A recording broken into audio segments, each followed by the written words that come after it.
A dini që një nga keqkuptimet e mëdha të pavarësisë së Shqipërisë të 28 nëntorit vitit 1912 është çështja e fotografive. Prej shumë vitesh dhe ende sot për të ilustruar ditën e pavarësisë së Shqipërisë ne publikojmë një sër fotosh të bërë nga Petro Korçari, të cilat tregojnë qeverinë e Ismail Qemalit në balkonin e asaj që quhet Selia e Qeverisë, ish godina e karantinës Perandorisë Osmane që ndodhet në buzë të skelën e Vlorës, në buzë detit në skelën e Vlorës. Në fakt ato nuk janë fotot e pavarësisë së Shqipërisë.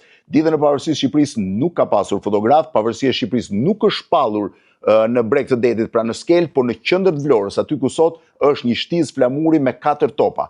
Ajo u shpall në selamllëkun e familjes Vlora dhe në një prej balkoneve të saj u vendos flamuri i Shqipërisë. Ishte ora 5:30 mbasdite, binte shi dhe delegatët u detyruan të futen brenda nga rrebeshi i shiut. Por një vit më vonë, në 28 nëntor të vitit 1913, kur tashmë qeveria kishte një vit, shteti shqiptar kishte një vit që ekzistonte, të gjithë të themeluesit që kishin firmosur, antarët e qeverisë, ata që kishin qenë prezent apo që erdhën më vonë, u mblodhën në godinën e qeverisë, që ishte ish godina karantinës së portit të Vlorës për të festuar një vjetorin. Ata dolën në balkon ku dallohet Ismail Qemali, Nikol Kaçorri, Vebi Dibra e shumë të tjerë, për të përshëndetur turmën entuziaste. Ishte një ditë me diell dhe Petro Korçari, fotografi, ishte aty për të dokumentuar një prej momenteve më të rëndësishme të historisë sonë.